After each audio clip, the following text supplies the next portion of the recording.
Hey guys, it's Brian from Haas. Today I'm here with Jay from LMC, and we're going to talk about a variety of subjects. We're going to talk about LMC and their history in the machine tool industry, of course their relationship with Haas Automation, both in terms of a supplier, some of their parts here, and as a user of Haas Automation. And then we'll just talk about machining in general and Jay's involvement in the industry. You've been in the machine tool industry for a long time, as has LMC. What have you seen that's changed, either for better or worse, either way? Let's just say in the last 20, 30 years since Haas has been in business. Sure. Over the last 20, 30 years, the adaptation and the prevalence of CNC machine tools has grown exponentially. It's funny, everybody thought manual chucks would go away. Manual chucks are still used to this day. Oh, yeah. Different things along those lines. I think the biggest thing that we've continued to see is obviously the speeds and the feeds and the accuracies increase exponentially over time. The software and the controls, I mean, the process of machining is still machining. Right. But obviously 5-axis work, different materials that we're working in, different things along those lines. But I think the biggest function of that has been the workforce and what's changed in the workforce and what's required. I mean, this used to be a job that, oh, well, you know, I could go work in a machine shop. It's a dirty environment. Right. You know, it's not fun. It's not exciting and all that. And the technology that we have today rivals anything out there. It does. It's not a dirty environment in most cases. It's high tech. It's really one of those things that we've seen, you know, with productivity increases, whereas it used to take, for example, 5 guys from 5 different machines, you know, one guy can run 3 machines now because the machines have become so smart. Yep. You know, they've been able to sit down there with, whether it's, you know, understanding tool life management, you know, and things along those lines where you don't have to necessarily sit in front of one machine. You can kind of let it go and then work on several other machines. So, you know, we've seen that in our own shop, whether or not it's, you know, bringing on automation is trickled its way down. That used to be a really scary thing, oh, yeah. especially for, you know, smaller shops, and even smaller shops now are taking on automation out of necessity. I was just going to say it's a necessity because every customer, I do a lot of customer tours still, every customer comes in here without a question, says their biggest problem is getting qualified help. Yeah, and that's too bad, and I think that,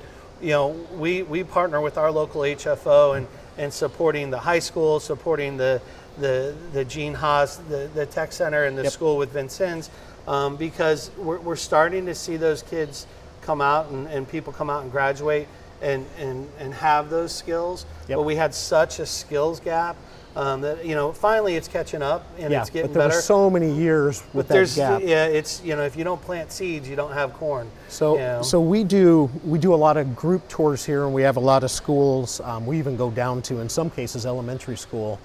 But high school in particular, when we do a tour with a school, we do a PowerPoint. We open with a slide of jobs in the CNC industry, and we show them the salaries.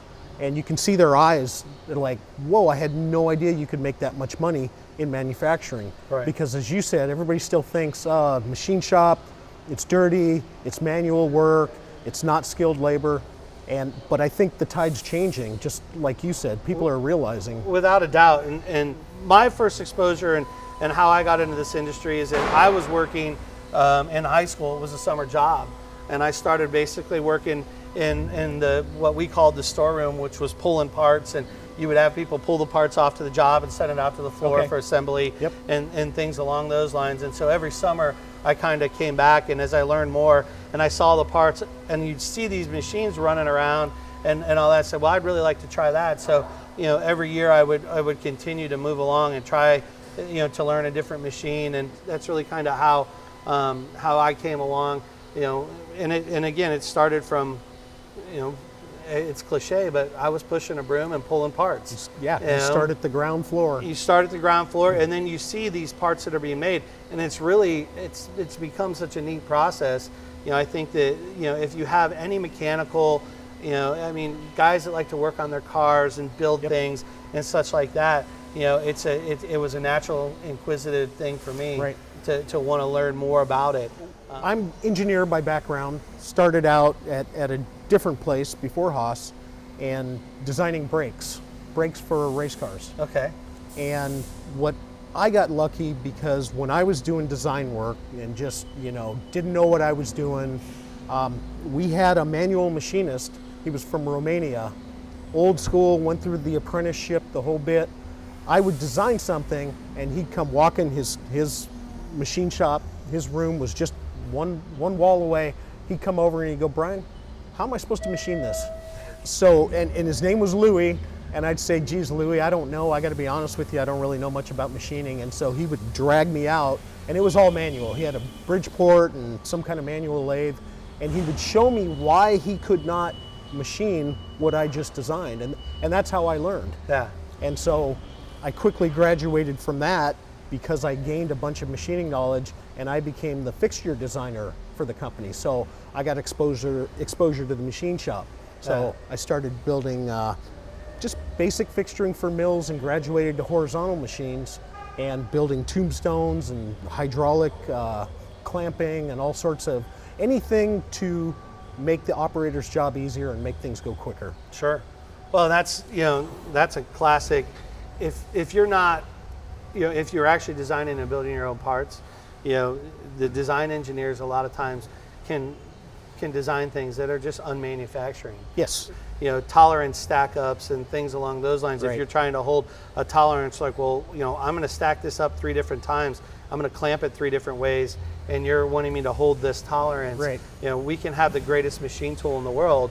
We always refer to it's a recipe, right? Yeah. It's like making a cake or cookies or whatever. Right. There's multiple ingredients in the recipe, and the machine's just one of them. Right. So, not to say that we never have problems with our machines, because obviously that wouldn't be true, but the vast majority, not to say that hey, I can't hold tolerance on this part. Say, okay, well, let's go back and let's look at your programming, let's look at your tooling, let's look at your work holding. Sure. And more times than not, we find that the problem is not with the machine itself, but it's somewhere else, like their work holding. Yeah, or just the geometry of the tools you're trying to run. Yep. The coatings that you can do Right. nowadays. But you've got to always start with a good, just like your machine tool. Always, it's on a solid foundation. You've got to start with a good foundation. And if that part isn't securely located, clamped, and repeatable, Yep. then you're going to struggle with it all day long. And that's everybody looks at these beautiful, huge machines and they think, oh, it's super cool and all that. And they forget that somebody's going to have to actually figure out how to clamp this. They're going to have to hold it too. And, Right. And so that's pretty important. Okay, so one of the unique things about LMC is you guys are not only a supplier to Haas, but you're also a Haas customer. Correct. So tell me about the first Haas machine that you guys got and why you got it, because it's a really interesting story. It was almost by default and by accident. We're a Midwestern company. We kind of have some, what I would consider we're lucky in the sense that most of the people in our company, I think the last guy that retired had 48 years. We don't have a lot of turnover. So we've got a lot of industry knowledge and history and all that. But I think sometimes in the same way, people kind of get, what I would say, stuck in their ways, or this is how I've been doing it. Yep. This is how we're going to continue to do it. And so, we had a bigger, vertical machining center, boxway machine, and such like that. And we had actually, we learned our lesson not to do this again. But we had bought it on lease, which is why we'll never not do a dollar buyout lease again. But it was at the end of the lease term, the machine was going to be $40,000 to buy out the lease. Okay. And so the lease came to the end, and what we didn't realize from the leasing company was we called them about 40 days before we were ready to turn it in and tell them, hey, by the way, we're going to pay for this machine and we're going to keep it and such like that. And they said, well, unfortunately, you didn't notify us within 90 days, and what you thought you were paying, I think at the time was around $40,000 or $45,000, we're going to charge you $96,000 to buy that machine back. So we didn't think that was a really good deal, and we hadn't budgeted for it. So we were kind of in a jam, and we needed to make parts, and we needed to do that. And all along, and I think this is back in, I want to say around 1998, our engineers like, oh no, we do hogging and milling and we take big heavy cuts and we're milling chuck bodies and all that. We can't have a linear guide machine, and it's got to be Cat 50, it's got to be this, it's got to be that. And we said, you know what? Unfortunately, that's not in stock. That's going to cost too much right now. And so we begrudgingly almost bought our first VF2 because it was in stock, it was available. We dropped it on the floor and went. Now, the funny part about it is that it used to take us a couple weeks to get up and running, get things going, get ready, boom. Our guys, we dropped that on our floor, and the next day we were making parts. And we're like, okay. Like, and then this is a little too easy. What's wrong with this? And we realized that maybe our thinking and where we were, maybe didn't open our eyes up to, the options and the opportunities out there. Kind of fast forward that along, I think we've bought 19 or 20 machines since then. Multiple VF2s, we have VF5s, VF6s, ST10, 20, 30, 40, TL3, TMP3. Our very first Haas was about 7 years old, and we were ready to trade it in. We kind of have a policy in the company. We like to keep our technology 7 years or newer. Okay. Because we figure that there's enough of a jump and a change in drives, controls, speeds, feeds, everything, things along those lines that really, and you depreciate it, that after 7 years you're going to get that payback just on an increase in productivity. So that first machine that I think we paid somewhere in the mid 70s for, once it was all optioned out, we went to go trade it in and we got $45,000 on the used market for it. So obviously it held its value remarkably, and every Haas since has. We bought a VF6 back in 2003 that we just traded in last summer for a brand new VF6, and it was basically one of those deals that it was still running to this day as hard and as quick as it could go. We pulled it out, we replaced it with a brand new one. We're up and running the very next day. Yep. If you ask any Haas salesman what their biggest competition is, they'll say a used Haas. Yeah. Haas is one of our toughest customers from that requirement. I also know that me owning Haas's does not get me any favors and no, I was just going to say internally that's at totally Haas. Separate. I will take if we don't deliver on time and if we don't provide a product at a fair price, we'll be replaced tomorrow. Yeah. With us in the work holding industry, we work with every single machine tool builder. Of course. So we're not trying to play politics or anything along those lines. We buy the right machine for the right job. Right. We have 1.25 meter VTLs. Haas doesn't make those. Nope. We've got history and we've got knowledge with all the machine tools and all the makers. And so you really kind of have to look to make sure, hey, it's the right machine for the job, it does the right thing. The one thing that I do love about dealing with Haas, it's made us more efficient, better, because the playing field here is level. Right. And the only thing that counts is quality and price. That's it. Talking about customers leads me to what are some of the things about your products or just work holding in general that are either misunderstood by customers or maybe not maintained properly by customers? Sure. We're heavily in the 80% range into rotational work holding. So most of the Haas machines and things along those lines that we're going to be working in is going to be in the lathe realm. We do stationary stuff and we do fixturing and all that, but that's more of a custom. Our standard product really gets into the rotational work holding. So some of the things that that we stress, and with the phone calls we get and the things that people don't do, just talking about this 8-inch chuck package that we have here. Guy's sitting down there and all of a sudden he calls up because he's not getting the clamp pressure that he needs, his parts are slipping, things along those lines. Customer says, I can't get this, you need to replace this hydraulic union. And this is inside the machine that actually this drawbar, this rotates, this is stationary, this drawbar pulls back and forth and opens and closes the chuck. Right. And so they think that it has to do with the power of the actuator.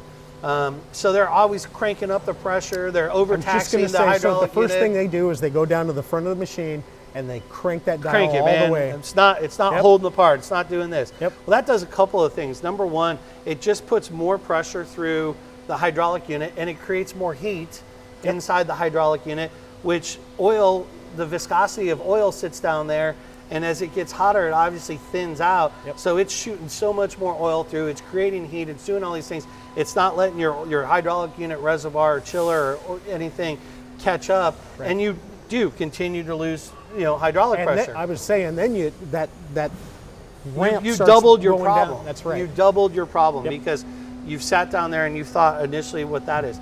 The second side of that is it's taxing on bearings, and the heat is taxing on the hydraulic. This unit here doesn't have any contact seals. It's basically a big controlled leak, but it does have seals inside of it. And so all that heat, all of those other things, all that pressure then wears out those seals. Right. And so maybe you could potentially start to have leaking and different things along those lines. So like rip it off and take it apart. Well, one thing, number one, is that you don't have to do that. There are seal kits. You can just change the seal kits out, save yourself a little bit of money. But at the end of the day, what was really the problem? 99 times out of 100, it had nothing to do with the actuator, had nothing to do with the hydraulic unit, and it had everything to do with the chuck on the front side. But you're theoretically supposed to grease this chuck every 8 hours of operation. How many customers do you think actually do that? Probably none. Okay. And I'm just kind going of to where I tell was you, headed with that. from my own shop, if my PM guys are telling me they're greasing it every 8 hours, I know that they forget every once in a while. We understand that. Yep. Yeah, because I think this is something that's really misunderstood. Yeah. Is when I grease it, what am I doing? Why am I greasing it? Well, so obviously you have steel on steel sliding Right. parts, and you need that lubricated to keep things sliding back and forth and keep and things. I think people understand that. That's the obvious That's one. a normal grease process. But the other side of it is that when you continue to push grease through these jaws and through that, you're also the excess grease and the old grease is then getting pushed out. Right. And the higher the RPM, when you're running high pressure coolant, high RPMs, different things along those lines, you're boring through stuff. You're shoving coolant, chips, and all of that right into the face of that chuck. It's finding its way into every crack and crevice it can find. I think that's the part that's misunderstood. Obviously, the grease, keeps the metal-to-metal surfaces lubricated, but it's pushing the old chips out. Right. And so when you start to wear chucks out and you have what we call jaw lift, that's because maybe it's old, it's been taking a lot of pressure, and it's been pushing inside these slots and ways, but it's also because you've got all this material in there you've been grinding up. Now, what we were talking about earlier, when you're losing grip force and everybody's wondering what's going on, and they're like, well, all of a sudden, after 3 years, my chuck just isn't gripping what it used to be. I said, well, have you taken your chuck apart and cleaned it? No. Why would I do that? Right. And really, a good preventative measure would be to take these chucks apart. Depending on the material you run, you may want to take it apart once a month. And sit down there and you just clean all that out. You wash all the parts off. You put it back together. The most critical part about taking apart a chuck is that these jaws are in and matched in the set. So that's why they're numbered 1 and 1, 2 and 2, 3 and 3. And you want to replace them in the same spot they are. But so you sit down there, this chuck will fill up with old grease. If it's not greased properly, it gets into a crust or a paste, a mud. It holds those chips in there. Then those chips grind along those steel to steel wearing surfaces. That's what creates jaw lift. Or just the fact that it's full and packed in there. Right. You can't compress it enough to get the grip force. So And that's when they start thinking there's something wrong here, there's something wrong with the machine itself. They start to see that. The first solution is 9 times out of 10 is not to take the chuck apart and look at it. It's crank the hydraulic pressure. Yep. Which just exacerbates the problem because now you're putting more stress on everything and you're wearing the internal parts out of the chuck. Right. Whereas if you just sat down there and said, I'm going to open it up, make sure that, we even have customers, if you're really smart, you'll go in there, you'll take off the greaser on the edge and get in there and get into your cleaning tank, and they use a little pipette and make sure they get all those channels cleaned out, blow some air through there, and make sure that those cavities are actually not jammed full of whatever material you're using. So the 3-4 hours, I don't even know if it takes that long, that it would take to properly clean a chuck. I mean, it pays for itself 10 times over. And the reason we're making videos and we're talking about making a chuck video next with you is troubleshooting. Is one of the biggest things that we're trying to get, not only with our HFOs and our service techs, but even with customers, Yeah. Because if you're replacing one of these, your machine's going to be down for a while. Right. Where if we can teach them that, hey, maybe it's just a seal, maybe it's just a seal kit, maybe you're only down for a couple of hours. Right. And you don't have a service tech coming in there changing out parts. Well, and I think that goes to speak to our market. And I think that, when we were talking earlier about some of the things that have changed over the years, people don't have smaller shops like us and people like that, whether or not you've got 2 CNCs, you got 20, you got 30, you generally don't have, a full-blown maintenance department of staffed of 3 and all that. So, the guy that's basically troubleshooting this and going through that is either the owner, is the programmer, is the operator, and sure, things along those lines. So, it kind of compounds on itself when you sit down there and say, hey man, I want to make sure that I'm down the least amount of time as possible because I got parts to deliver to our customer. Exactly. It's the world we're living in now, right? If you want to know something, what do? You Google it. Google it. Right? Yeah. So, problem with my Haas LMC chuck. Right. And that's how people are going to start finding videos and tutorials and learning how to do these things themselves. Yeah, and I think in the future, if we care, the whole AI and all of that, you'll have virtual reality. You'll be able to go on there, and take your phone and look at things, and it'll pop up what that part is, explode to give you an exploded view and a diagram. Say, okay, because we've had a lot of people that will sit down there and they'll start to take all these bolts off and think they're going to get to the seal kit, and they forget about this little set screw on the top, and they're pounding that thing off, and next thing you know, they've sheared that off, they've ruined the bearings and what have you. So it's not rocket science, but you just have to make sure that you got to know how to do it. We've started putting videos on the control now. Yeah. If you get certain alarms, it'll automatically play a video. Yeah. And hey, here's a couple things you can check before you call your dealer, because it might be something really simple. Check these couple of things. And that's the way we're going. On that note, if somebody's got a Haas lathe and they've got LMC Workholding and maybe they're not getting the clamp force that they used to or that they expect, they can talk to you guys, right? Absolutely. We're a resource just as well as anybody else when it comes in, and it doesn't even have to be necessarily an LMC Workholding product that you have. If you say, hey, I'm having a clamp pressure problem or things along those lines. It's a lot of times our service people and our customer support can talk you through a lot of those problems, say, here's what you should do, here's the easiest thing.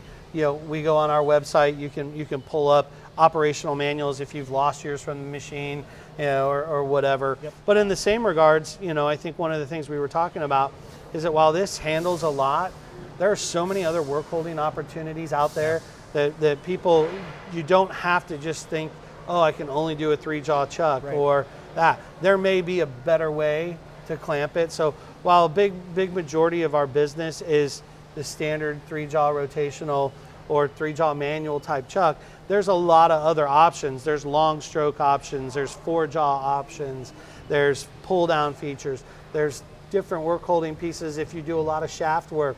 One of the things that we've done, a Haas video before at IMTS is showing what a face driver does, where you can machine a shaft in one operation without chucking and flipping it. Right, we did that 2 years ago at IMTS. Yeah. Yep. Well, Jay, this has been great. We talked about a lot of stuff, and if someone wants to get a hold of LMC, they have a work holding question, problem, issue, whatever, how do they get a hold of you guys? Yeah, so the best way to get a hold of us would be the website, www.lmcworkholding, or you can call us at any time at 574-735-0225. You can dial 1 for sales, you can do whatever. Dial 0, maybe I'll pick up. Okay. But the website's a great resource, and it will drive you to where you need. So lmcworkholding.com. lmcworkholding.com. Okay. If you guys enjoyed this video, make sure you like it, comment on it. If there's anything you want to see with regards to work holding. Yeah, and I would just add that if there are questions that we didn't have and there are other videos you'd like to see, put that comment in there, and we'll look at seeing, hey, these are some great comments and questions, whether or not it be soft jaws, top jaws, what's the best thing to do. That's where we get our ideas. Great, appreciate it. Hey, thanks for Brian. coming out. Appreciate it. We'll do another video on chuck maintenance soon. Sounds great. All right. Looking forward to it. Thanks, Jay. Thanks.